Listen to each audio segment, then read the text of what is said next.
game changer for the Battlefield franchise. I competed in esports in Apex Legends.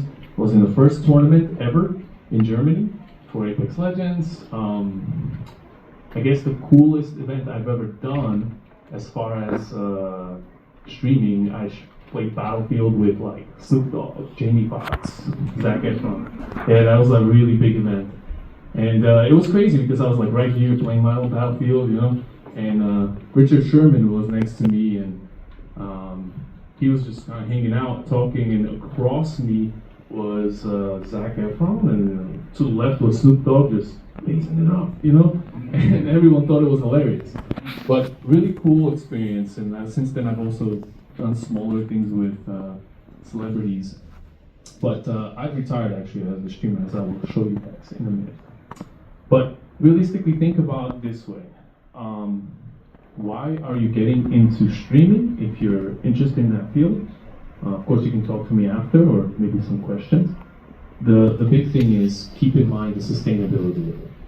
You know, first and foremost, understand that it's probably going to take 2 years for you to become profitable. You know, I had a full-time job for 2 years as a teacher before I could quit my job and pursue being a content creator. So do not use your savings to start streaming. That's also not a good idea. Savings are for other purposes, not this kind. Maybe if you have family members that can support you. I know I had a good support network, so I could rely on some people. But you know, think of it this way. Make sure that the sustainability is there. Because in reality, the success in many ways inside content creation is you're always learning from your content. So do that for sure. But the second thing is persevere. The people who become successful, they never give up. I could have given up along the way many, many times. I simply just didn't. I didn't feel like it, and that's awesome. But the people who I see who aren't happy and come up to me and say, well, what am I doing wrong? I want to be a streamer too, and things like that. Well, I ask them, how long you been doing it? I said, oh, it's been like 8 months. I said, man, you got another 2 years. Are you giving up now? Then you don't want it, right? How bad do you want this? It doesn't seem that bad. Maybe it's not your passion. And that's a different story.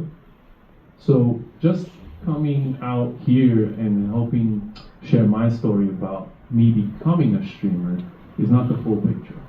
Because eventually I did walk away from streaming. But I kind of already breezed through these, told you about the whole viewers will forgive you your audio, for instance.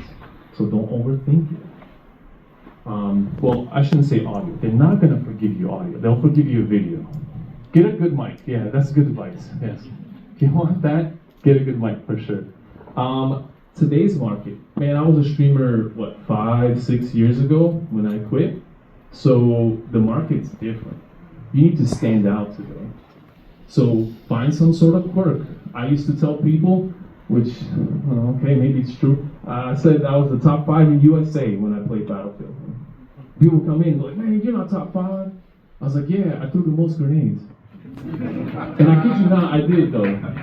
There's a battle log and there was a lot of grenades thrown, and I did. But I also had other accolades with some small guns and things. But it was cool. I liked leaderboards.